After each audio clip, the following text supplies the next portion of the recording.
Well, hello, everybody. Good evening, and let's continue in reading through the book of Amos and going through and investigating this book. So today we're going to be basically in chapters 3 and a little bit of 4. A little bit shorter kind of text, at least, to cover, but still a lot of big stuff going on here. So if you remember last week, basically God lays out the case not only against Israel, but against some of the surrounding nations as well, including Judah, but kind of goes through this list of war crimes that the other nations have committed, and then really gets down and talks about Israel, and basically says judgment is coming upon them. So today we're going to get a little bit more into the content of that judgment, the why of that judgment, and the prophet making God's case before the people, and letting them know a little bit about what it's going to look like. So as we get into it, hopefully you've done your homework. You've read chapters 3 through 4 this week and read ahead. So hopefully you have some context for this, but we'll just jump right in. So the first issue that kind of comes up in chapter 3 is the issue of election for the people of Israel, in that they are talked to and judged here in this particular passage and in this particular oracle against them, not because they have done things like the other nations or they have sinned like the other nations. There is no doubt that they have, and they did. However, as we are talking and as we are getting into Israel in specific, God lays out how Israel was special among the nations. And this gets us into questions about what does election mean for the people of Israel. Oftentimes, election is taken as something that is privilege, right? We are elected to privilege. So this would take the case in that Israel would say, well, we're elected of God, which means that God protects us no matter what, that no matter what happens, God's on our side. No matter what happens, God is for us. We'll live in this land forever. We'll never be overthrown. And so has the overtones of being elected to privilege, whereas there's also this understanding of election, and probably more so for the people of God, is that it's not simply election to privilege, it is election to a particular way of being in the world, right? That their election has not just privileges, although it has privileges, but their election also has certain responsibilities that they have to do in response. That is, the nature of the covenant is this relationship that is not simply one-sided, not simply God saying everything you do is great, I'll love you, I'll always protect you for all time, and even when you do evil, I'll forgive it. There is some of that in God's speech to the people, but at some point, that election, the nature of who they are, God holds them accountable, even more so in some instances than other nations. And so that's really what's going on here. God talks about how, you alone of the nations have I known, of the families of the earth, right? Therefore, I will punish you for your iniquity. So what God brings out here for the people is not war crimes, although we'll get into that some of the stuff they've done is appalling even to the nations outside of Israel. But where God focuses and where Amos really drills down is this covenant relationship that has been broken by the iniquity or sin of the people of Israel. And so their election gives them privilege in many ways, but their election also comes with greater responsibility. Because of their election, they have greater responsibilities even than the nations around them. And they have abandoned their election by abandoning God, abandoning the terms of the covenant. They are special, but their election does not shield them from God's judgment. In fact, their election makes them almost more vulnerable to the judgment of God because of who God has called them to be in the world, which is unique, which is special among the nations in showing the nations God. And so we have that, and so then the prophet moves into kind of what we might call a cause and effect section. So, just kind of giving these kind of almost, I wouldn't call them proverbs, but they almost seem like that. But he asks sort of rhetorical questions, right? Do two people walk together without first agreeing to meet up and walk, right? To which anyone said, of course that. So this kind of cause and effect, like when this happens, or when you see this, we know that this has happened. And the prophet sort of uses that as a way of talking about what's going to occur, but also the prophetic task that he has, right? So he can draw this out in various different ways. One saying, like, when you're punished, the reason is because you have done something wrong, When God's judgment is coming against you, it is for a particular reason. Like it comes about as a natural consequence to other reasons. And so he's just kind of bringing this up there as kind of that prophetic way of when you answer easy questions and then the prophet asks a hard question, but that the answer is obvious and easy, it sort of traps the people into agreeing with the prophet's premise. But the prophet is talking about all of that in this nature of this is not unexpected. These are the effects of the causes that you're seeing. Do you not abandon the covenant and then have God come and hold you account? That kind of idea is at work here. So there's that kind of idea, but there's also the idea that that the prophet is actually giving his own sort of rationale for speaking to the people of Israel. That is to say, he is speaking because God has spoken to him first. Does not the prophet speak when God speaks? And so the prophet is giving these cause and effects so that to bring the people along, to show them the reasons for their judgment, but also to show them the reasons why he is there, right? The Lord has spoken to him, and the prophet, therefore, must speak as a result. He has no choice in the matter. And the people ought to respect that's what's going on. You know, and there's some language about the lion roaring, right? Does the lion roar when there is no prey, right? That kind of idea. So you know, again, he's almost saying, I'm roaring, or maybe the Lord's roaring. It's because something has happened. Something is going wrong. There is causes to these effects. It's not just nothing that's going on. These aren't just coincidences. And we'll get into that a little bit later in the next section as he begins to talk about these sort of things that have happened in Israel that the people have ignored, but that's God trying to get their attention. But they're not getting the cause and effect relationship of these things happening. A little bit in here is, and I put this on there because it brings up this sort of problem of evil that Amos, he brings up, and this happens in the biblical witness, this problem of evil that he talks about, does not evil befall a city and the Lord not cause it. So this very real kind of wrestling with the fact that when something bad happens, is God the cause of that? That's what is the traditional, the classic problem of evil, right? We can understand sometimes when people are hurt as natural consequences, but is God the source of these, what, again, Amos calls evil, right?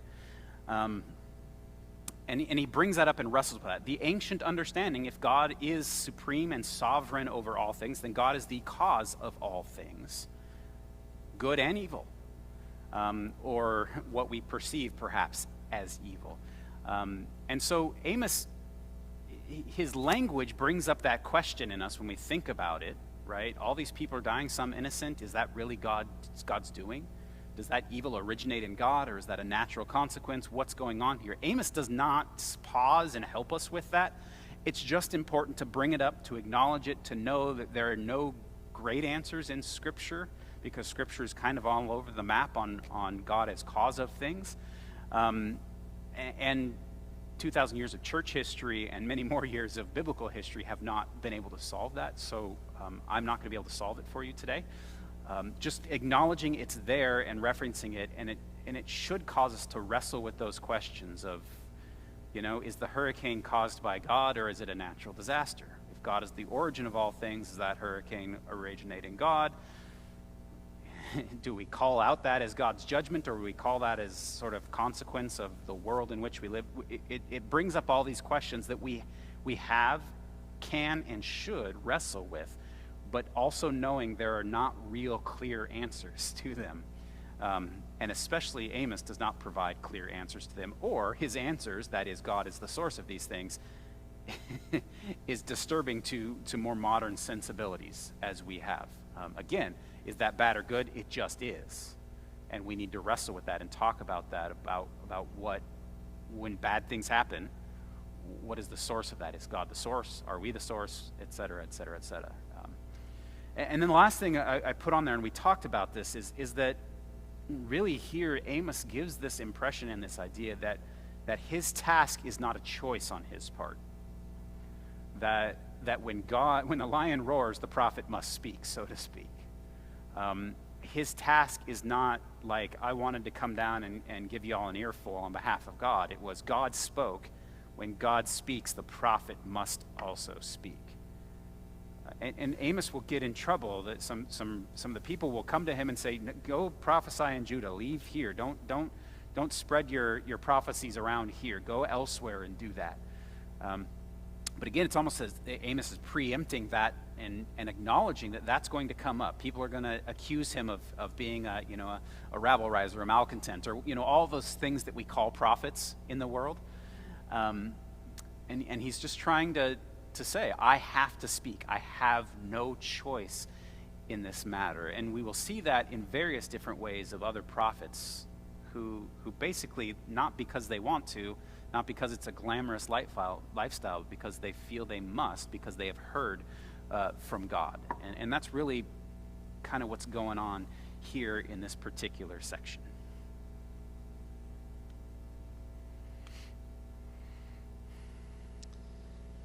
So with this idea of injustice and the fact that when there is injustice, God must act, that cause and effect.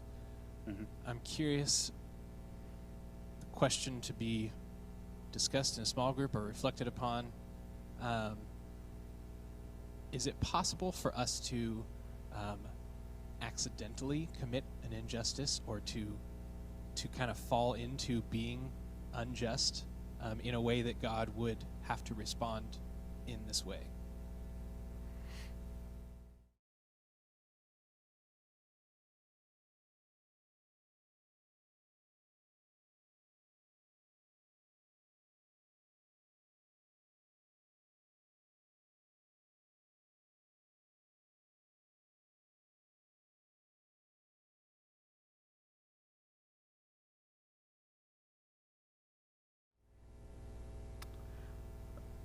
I'm going to give you a short answer and a long answer. The short answer is, I think, yes. The long answer is this. We are not people who are all-knowing. And so it is not always easy for us to know the consequences of our actions, or probably more to the point, it is hard to know the consequences of where we live, how we live, the cycles of our world, consumerism, et cetera, et cetera, et cetera. And John Wesley talked about this as there's kind of two different types of sin in which humanity kind of takes place and takes part. Oversimplification, but there is kind of sort of individual sin or individual evil. That is when we make an individual choice to do something that is against a known law of God, right? So, no, Sheldon is late to work, so when he gets here and I go on my lunch, I hit his car. That would be individual evil, right? That is wrong on my part. I shouldn't do it. It was a sin, needs to be atoned for, et cetera, et cetera, et cetera. Okay? But we also are part of systems and of worlds that we did not create, but that we participate in knowingly and unknowingly. So much has been made about systemic racism in our country, right, over the last year and a half. And wherever you fall on that spectrum, the idea behind that is we who are not of color or who are white or who are the dominant race in this country, white for me, have systemic advantages over those who were in the past traditionally oppressed and whom are speaking up now and saying we still feel the effects of systemic racism in our country. And it's not that I set out to be a racist in this particular instance. It is that I am participating and have advantage because of my race over someone who is not the same color, whether it be they might be black or Asian or from anywhere else, right? That is what we would call systemic evil. And in as much as I choose to ignore that, I am participating in it. So when a person of color says, this is my experience of, marginalization, of racism, and I say, well, I didn't do it. I wasn't a slaveholder. My family came to the United States far after the 1860s, right? It is at that point that I begin to be aware of the problem and then consciously ignore it. So we could talk about it in that, like the racism is an issue, but we can talk about it in other things. So I have a cup of coffee. Well, it's empty now, but I had a cup of coffee up here. Coffee is one of those commodities that has exploited workers on the farm end, right? That powerful corporations, it is a Starbucks cup. I'm not blaming Starbucks for this, but powerful corporations have leverage to pay prices that are not fair or living wages to coffee growers, let's say in Guatemala. That's not where my coffee was from, but let's say that's where it is, right? So if I choose and continue in that, then I am participating in the systemic injustice that is going on there because I am benefiting from it by my relatively low-cost cup of coffee, okay? Chocolate is another big one. I hate to do this. The reason we hear about things like fair trade or certified organic or things like that is that there are groups who are saying we want to be as ethical as possible in the sourcing of things like chocolate or sugar or coffee, and saying we want to make sure that in as much as we can, we are not contributing to the systemic injustice or the subjugation of people economically or whatever, and we want to make sure that in as much as we can, we are paying a fair price for these things, a livable wage, so to speak. So that's how we participate in systemic injustice. Again, we have benefits perhaps of living in the country we do, of a large nuclear arsenal where we can dictate things that may not be just to other countries because of the size of our nuclear arsenal, or the size of our armies, right? We spend more on defense than any other country, and probably the next 8 countries combined, I think is the number, right? So we have advantages because of perhaps, and I couldn't cite something, but again, it's an example of perhaps unethical behaviors on the other end of that. So we have advantages that we enjoy. So how do we work against those things? That's an issue of the Spirit. How can we work for justice, even in as much as, we could move somewhere else, but there's systemic injustice everywhere. So our job is to work as much as we can in the ways we can for justice, not only right for me or for those in my immediate vicinity, but in even the practices of our nation or our country, wherever you happen to live. So this is why the church, this is why the African American church, at least, has been very, very vocal about racism issues. Their experience is systemic racism, and so they speak out. Dr. King, right, and even more now, right, saying this has not gone away, right? They're saying our experience is not equality or equity, for that matter, with the white church. Our experience is we are automatically regarded with suspicion, whereas others, white folks, may not be. Again, it is not to say blackness is inherently better than whiteness, or that whiteness is inherently evil. I don't want to say that. I don't think that's true. But it is to say that in this country, those folks, they're telling us that their experience is of racism, and that there is systemic injustice that they are working to dismantle, but that we are also, those of us who are not African American, are called to dismantle as well. 2 different ways of doing that,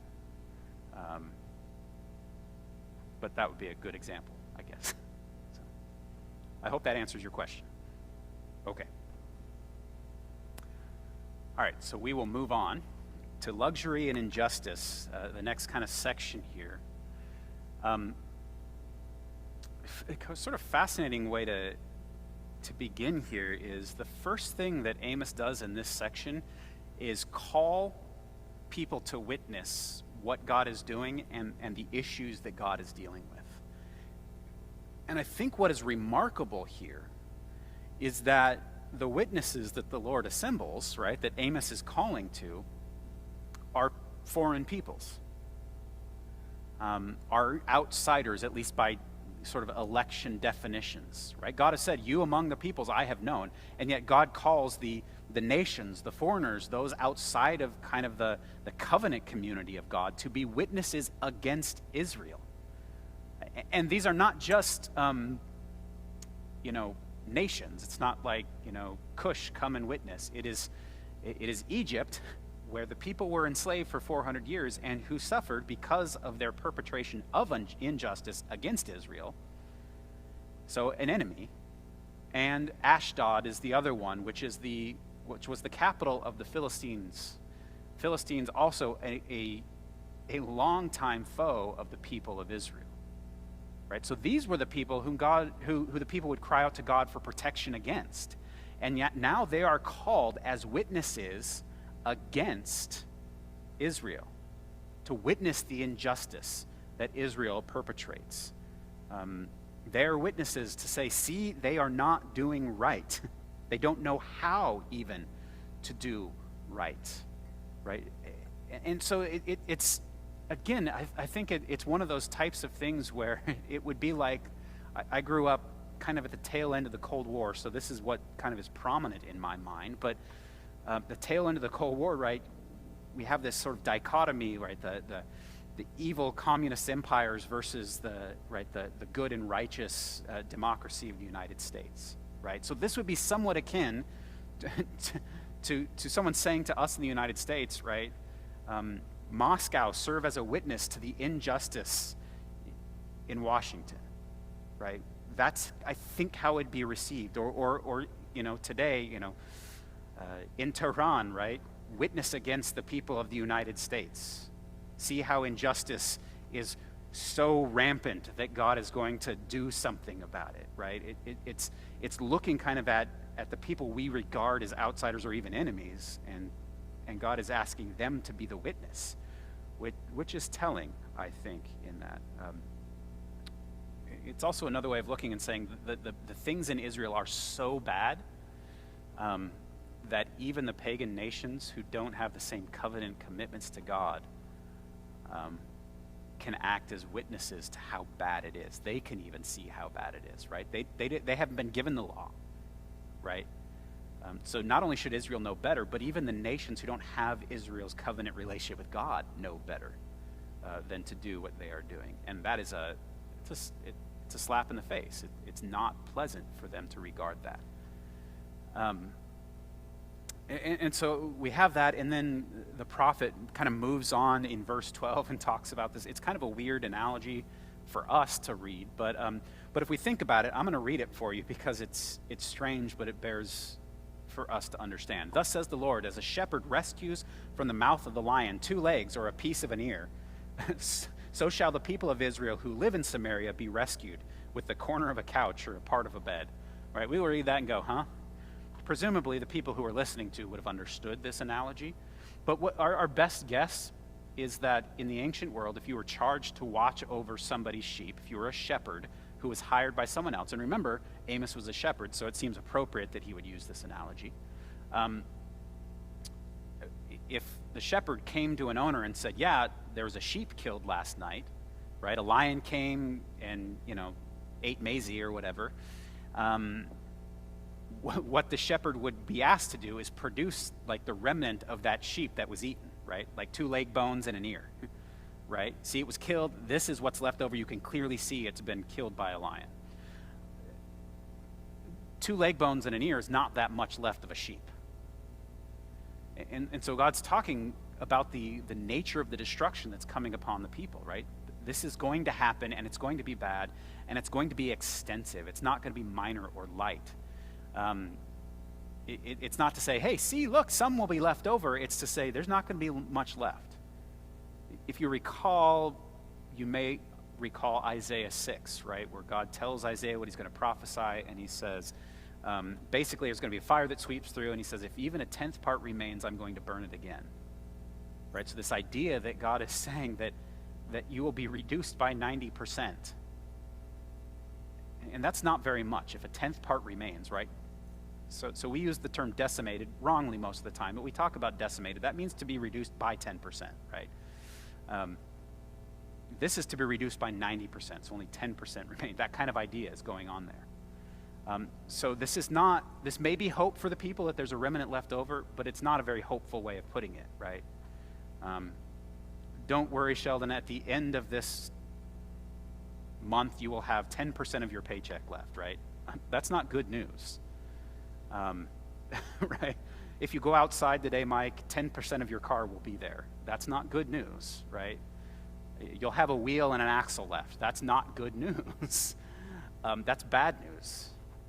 And so this isn't good news. This isn't say, oh, God will preserve a remnant. Like, it's not hope necessarily.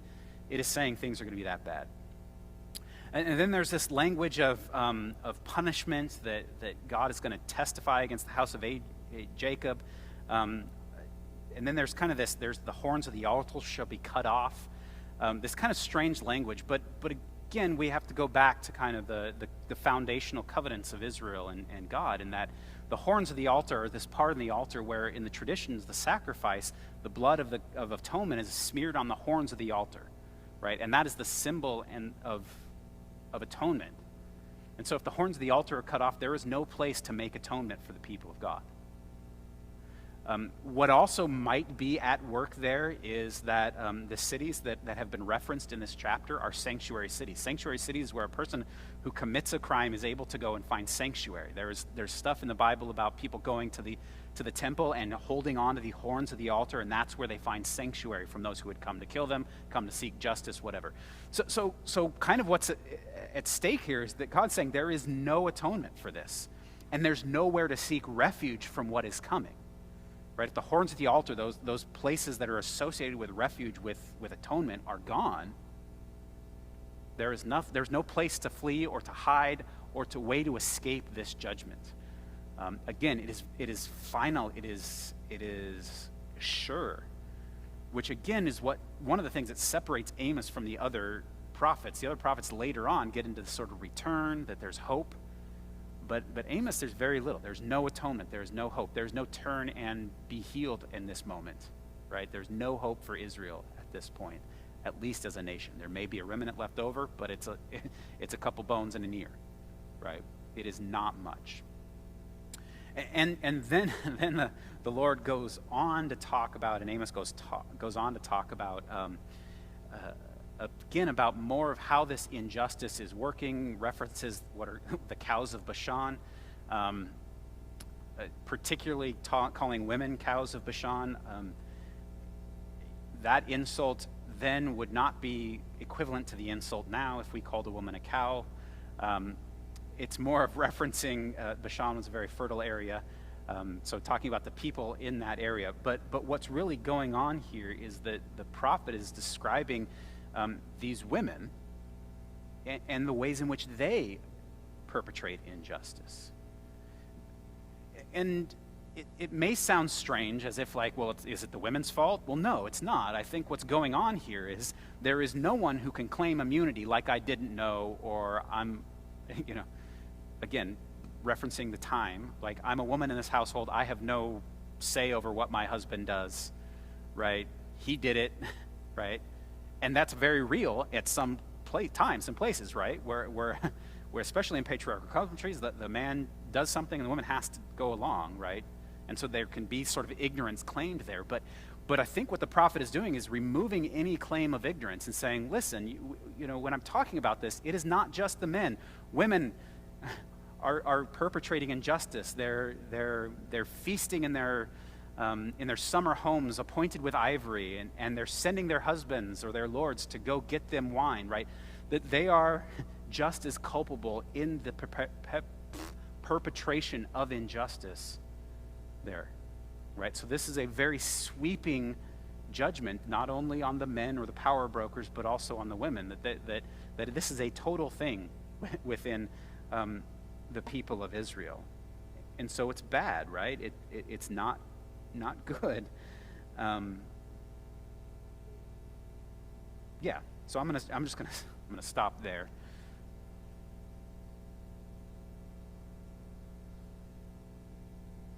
So real quick, I'm going to read verse 10 here. Okay. It says, "They do not know how to do right, declares the Lord, who store up in their fortresses what they have plundered and looted.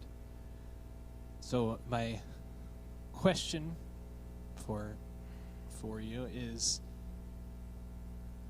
I guess, what do you make of Amos's seemingly, he's kind of linking injustice with greed, like they're storing this up. So I don't know, kind of reflect on and talk about what the link there means. Like, what do you make of this link between greed and injustice?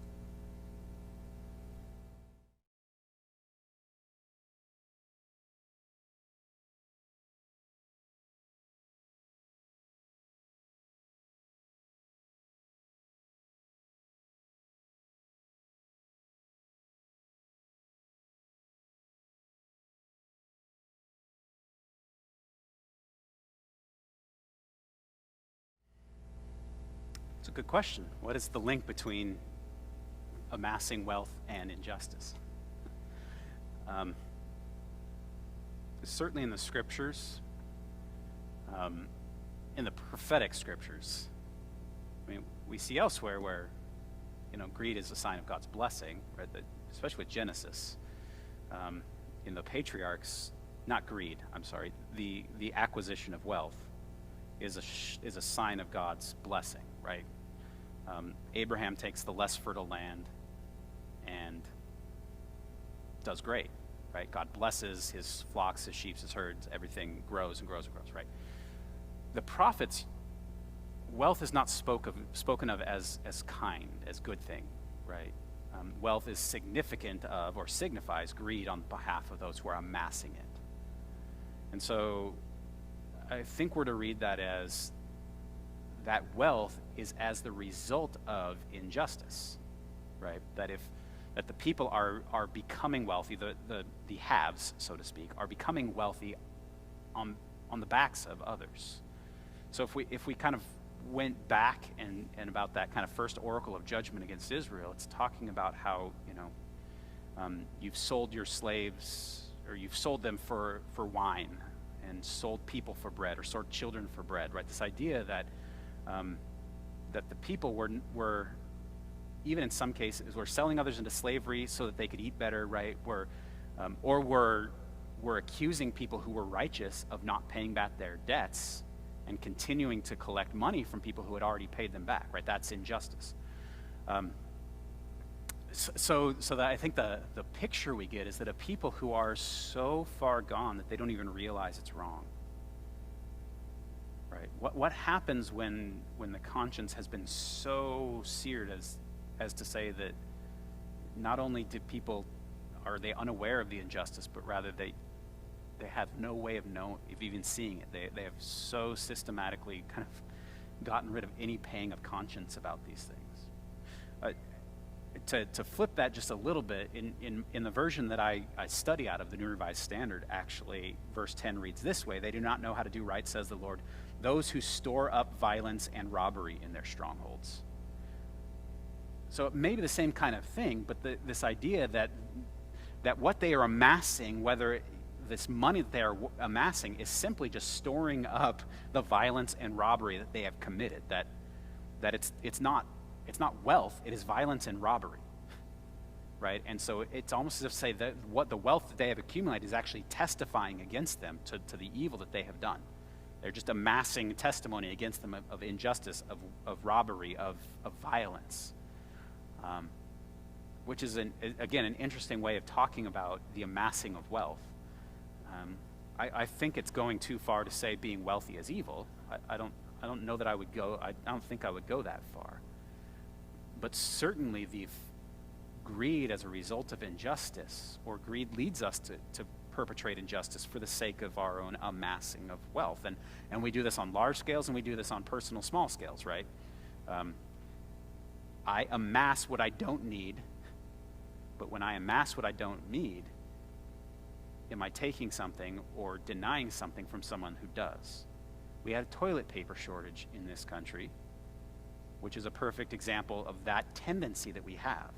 Fear drives us to say, I won't have enough, and so we amass far more than we need so that those who ran out of toilet paper this morning can't go get it because I've got 1,800 rolls in my garage, right? That is that tendency of saying, amassing for me is more important than having enough or risking running low, but also in so doing ensuring that there is enough to go around. In the economy of God's kingdom, there is always enough to go around when we do not hoard, when we do not mass things for ourselves. But our tendency to greed, to wanting more than the next person, or wanting to make sure we have enough, whatever that is, or wanting the bigger house, the better car, whatever it might be, leads to either conscious exploitation of others, or more often, probably unconscious exploitation of others, or ignoring unconscious exploitation of others. Just real quick to add on to that, I think I really like what you're saying there about how amassing wealth is not necessarily evil, but it's more so in what that leads to, right? So does getting a larger paycheck lead you to saving more for yourself, or does it lead you to giving more or being more open to those opportunities? That's something that I actually put a lot of thought into when we were moving here to Longview. We were looking at buying a house, and we have already invested a lot of money into a house, which easily could. I'm not saying that I'm wealthy by any means, but relatively, putting this money into a house, am I using that so that Kayla and I and our family can just turn inwards and build that up and enjoy our luxury living, or is it so that we can have people over and we can open our home to those who are in need? Just that understanding of what amassing wealth looks like and what it leads to. Yeah. Well, and to just, right, we read about the early church, and there were people of means in the early church, right? As many who had houses and land sold them and laid it at the apostles' feet for the distribution of those who didn't have. Well, that presupposes that these people had the money in the first place. And nowhere does it say there's anything against them. And when Ananias and Sapphira go ahead and do their thing, they're struck dead, not because they withheld money, but because they lied about what they withheld. Right? That's the moral. The moral is don't lie. Be generous, or like it was theirs. It's yours to do with what you please, according to how God directs, but don't lie about it, right? So yeah, I don't know. And the church has been, right, supported many times by folks of means. So again, there's certain fields that if you're in those fields and you're good at it, you're going to make a lot of money, right? So the question is, what happens? How is that money used, right? What does Wesley say? Give all you can, or make all you can, right? I'm paraphrasing a paraphrase, but he basically says, make all you can and then give all you can away, right? Do all the good you can by all the means you can. But again, if you make money, use it and utilize it for the glory of God towards the purposes of God's kingdom, which oftentimes have to do with economics. But yeah, again, I don't want to sort of disparage richness per se, because I don't think there's any inherent evil in having money or making money. But certainly how we use it, and I don't want to say woe to the rich, because quite frankly, I might say, well, I'm not rich. I'm not rich by Jeff Bezos standards, right? But by world standards, I am very wealthy. So I say, just kind of putting this off on whoever we call the rich, I think is bad, because we can always justify how we're not rich. And so saying how we use our money is an important ethical issue. And we don't want to be guilty of amassing violence by our acquisition of things or of money. We want to be those who God has entrusted with much, and we have used that for the glory of God, God's kingdom, towards God's purposes. Yeah. It's an interesting and good question, and something the prophets often bring up. Money is a big deal for the prophets, and I think we ought to take that seriously.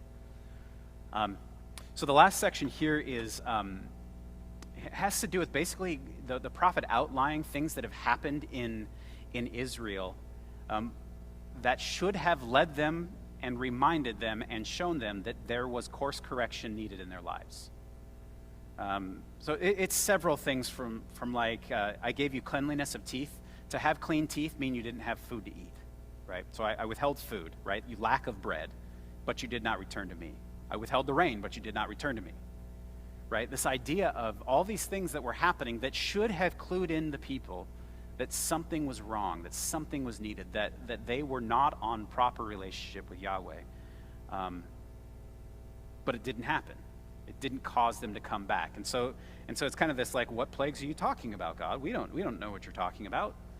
And all that happens, I skipped a point there. All that happens as the people are glorying in and bragging about their right worship, right? We bring the right offerings at the right times and be proud of us for that. But the prophet puts it in, basically says, come to Bethel, which is a city where there was a high place where people worshiped, right? Come to Bethel and transgress. To Gilgal, again, another place where people would come and worship and multiply transgression. So basically, he's saying you're coming to bring worship, but your worship is sin. And in your worship, you are continuing it and multiplying your transgressions because your worship is indictment against you.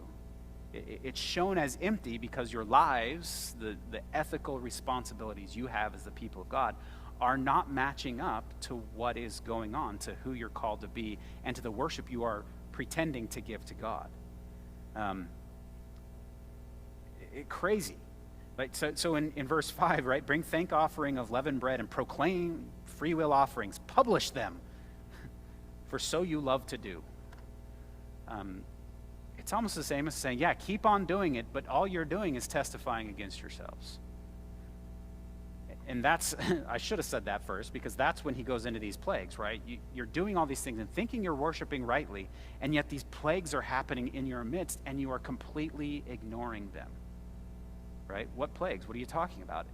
So there's several things going on. It's an indictment against the people. You should have known better, but it's an indictment against the people because God has given you opportunities to return, right? The plagues, again, when God does these things, 9.5 times out of 10 in scriptures, it's remedial, right? A plague is meant to effect a particular response from the people, not simply to punish them.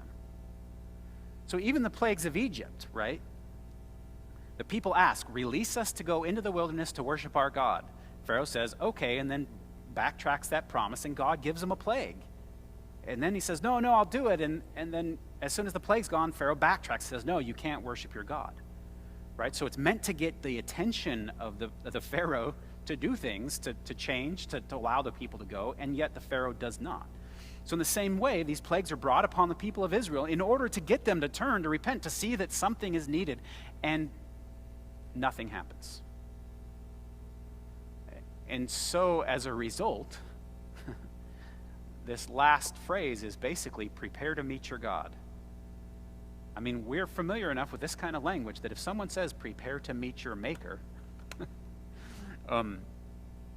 we know that is not like, oh yeah, I get to go see God, right? That's not what they're intending to say by that phrase, and that's not what Amos is intending to say by that phrase. There are two reasons to meet with God where this kind of language is employed in the Old Testament. One is within the terms of a covenant-making relationship, right? So the people are gathered at Sinai, and basically they're made holy. They're told to sanctify themselves because you're going to meet with God, right? That's a good thing. And the other is when God comes in judgment, right? You're going to meet your God, and it's going to be in judgment. God tried to get your attention, you ignored. God is coming. Prepare to meet Yahweh, right? For the righteous, prepare to meet Yahweh is maybe an awesome thing and a thing that invokes the fear of God in general, which is good. We ought to have an awe and reverence of God, but it's a good thing.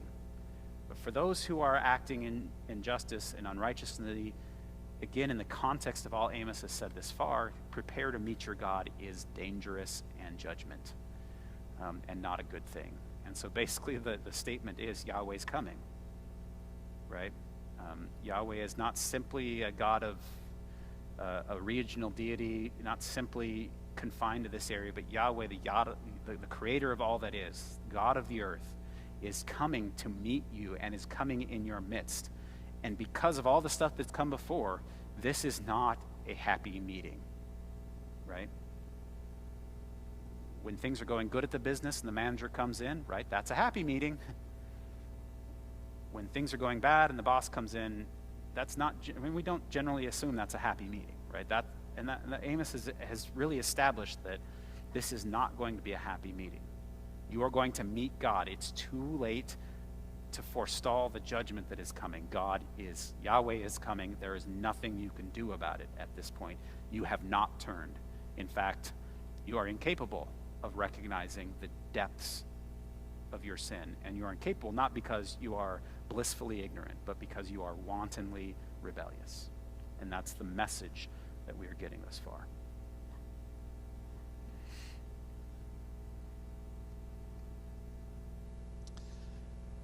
I find it very interesting that I don't know if it's each verse, but each stanza at least kind of has this same, yet you have not returned to me. And I think in a lot of ways, if we kind of put ourselves in the context of what Amos is writing and who he's writing it to, it can be kind of like, you foolish, evil people, why haven't you wisened up yet? But I think in our context, reading it today and kind of reading it in the historical understanding, I don't know, maybe this is a poor way of interpreting it, but I think there's some hope there, of the fact that, boy, God gives a lot of chances even to people who have done the worst. That he gives a lot of warning, and there's a lot of it comes across in different ways, but there's a lot of calling back that he does, no matter how far you have gone from him. And so again, maybe that's just my optimistic way of looking at things that's coming through, but I guess I don't really have a question with that, but just something to think about, that even in this warning of God's judgment and this warning of what God will do to them because they have not repented, I think there's at least a glimmer of hope there that, like, oh yeah, God does offer us lots of opportunities to repent.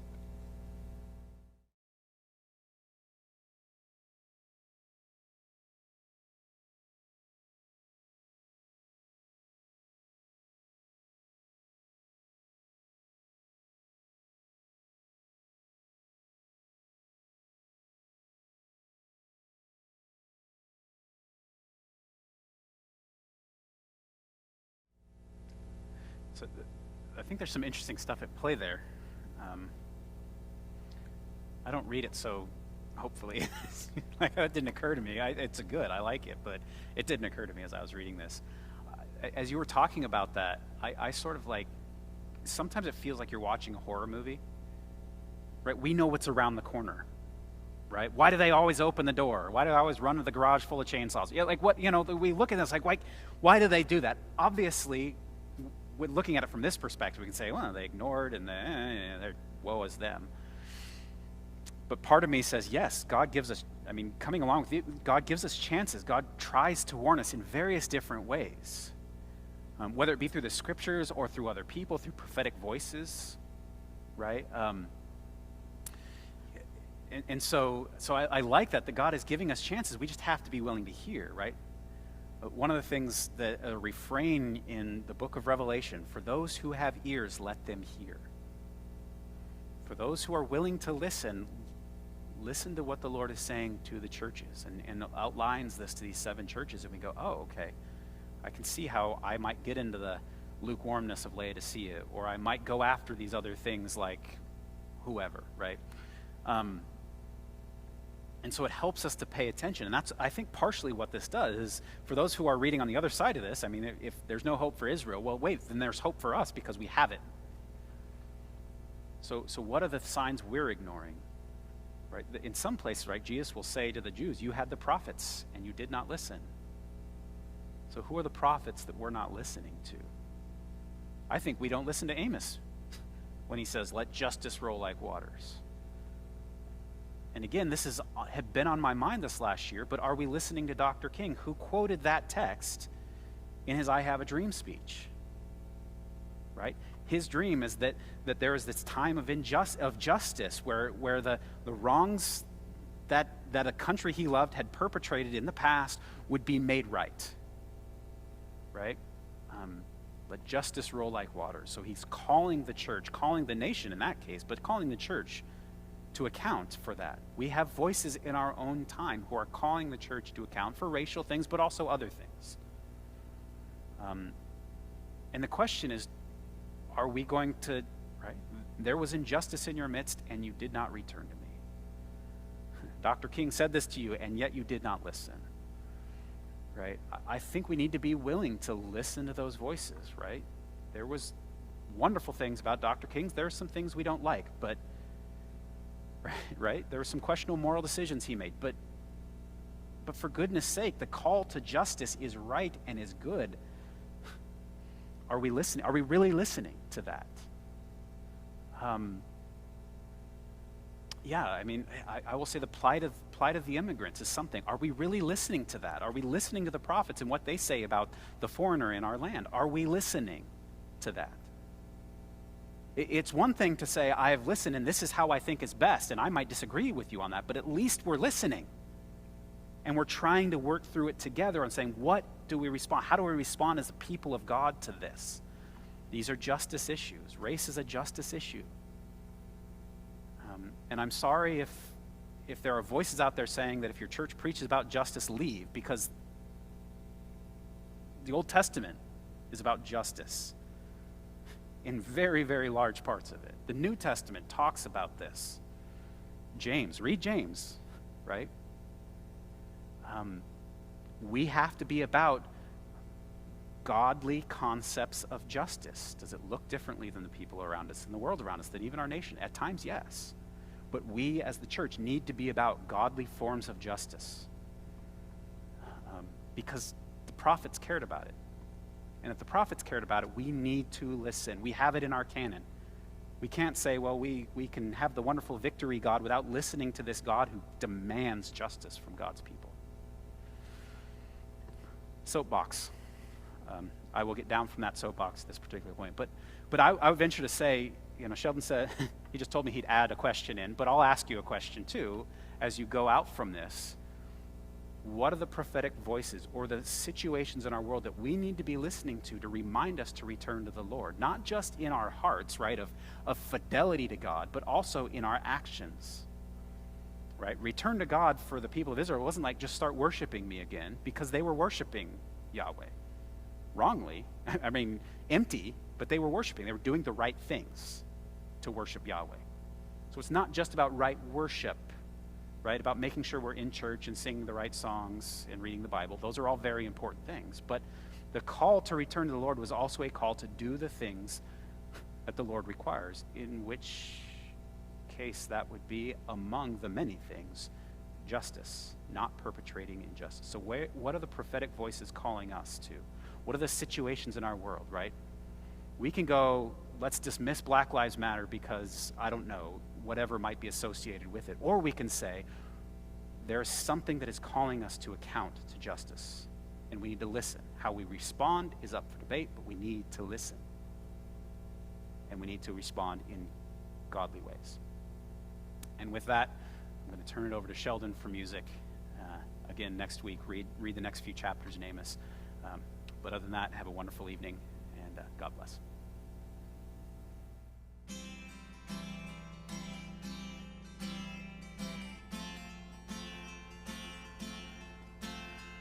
We've waited for this day. We're gathered in your name, calling out to you.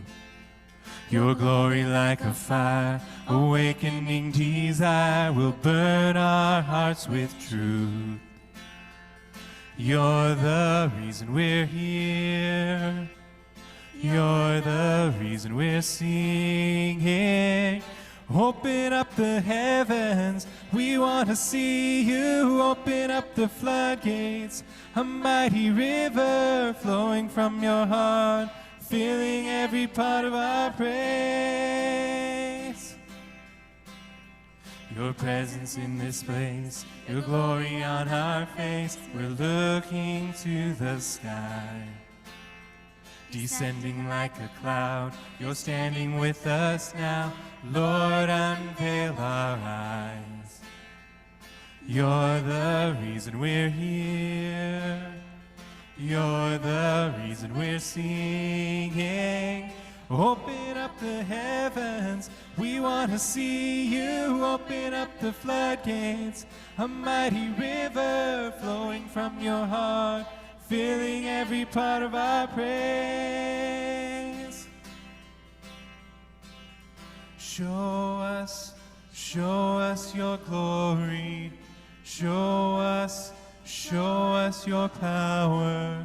Show us your glory, Lord. Show us your glory. Show us your power. Show us your glory, Lord.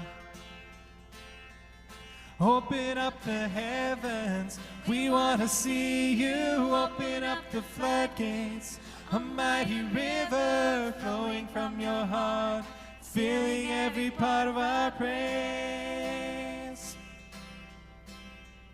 Open up the heavens, we want to see you. Open up the floodgates, a mighty river flowing from your heart, filling every part of our praise. Flowing from your heart, filling every part of our praise.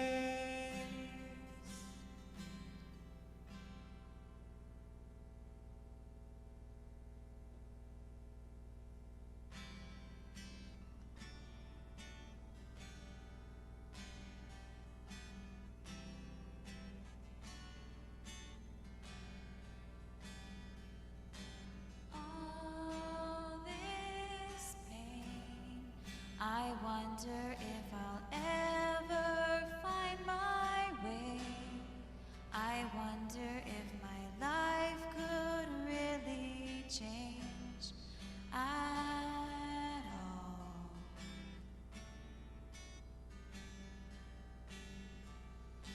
All this earth, could all that is lost ever be found? Could a garden come up from this ground at all?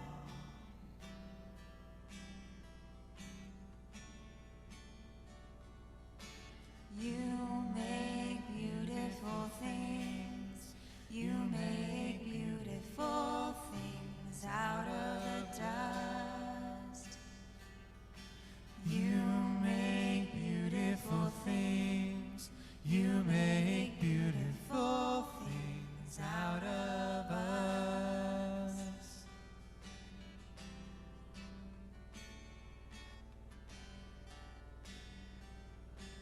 All around, hope is springing up from this old ground.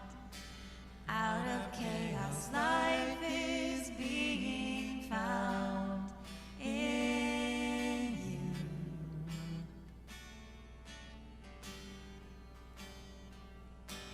You make beautiful things. You make beautiful things out of dust. You make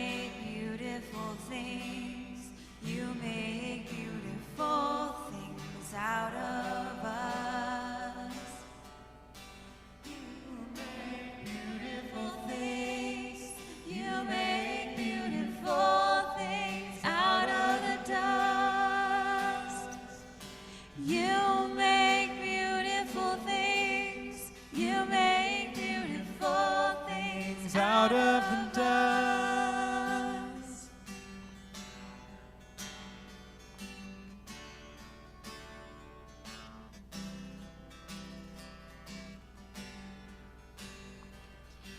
You make me new. You are making me new. You make me new. You are making me new. You make me new. You are making me new. You make me new.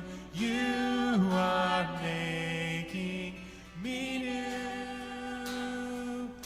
You make beautiful things. You make beautiful things out of dust. You make beautiful things. You make beautiful things out of us. You make beautiful things. You make beautiful things out of the dust. You make beautiful things. You make beautiful things out of us.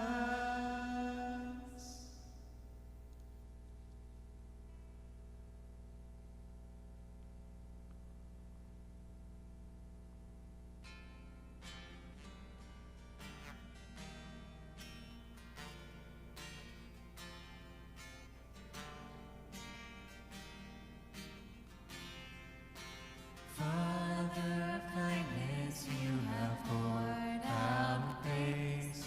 You brought me out of darkness, you have filled me with peace. Giver of mercy, you're my help in time of need.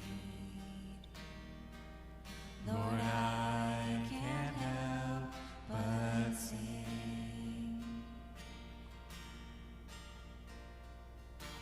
Faithful you are, faithful forever you will be. Faithful you are.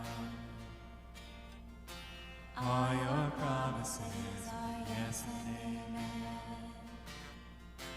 All your promises are yes and amen.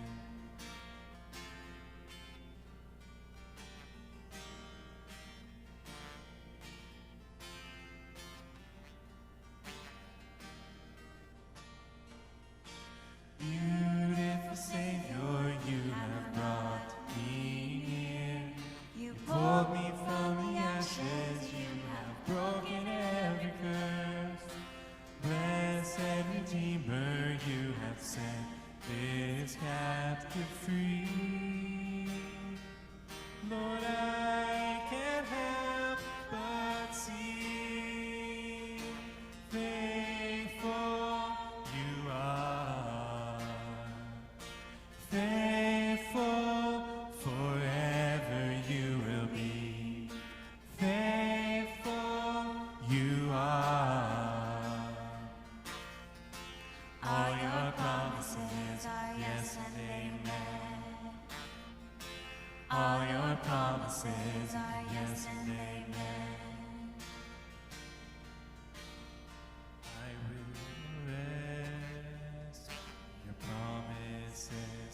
My confidence is your faithfulness. I will rest in your promises. My confidence is your faithfulness. I will rest in your promises. My confidence is your faithfulness. Faithful you are. Faithful forever you will be. Faithful you are. All your promises promises are yes and amen. All your promises are yes and amen.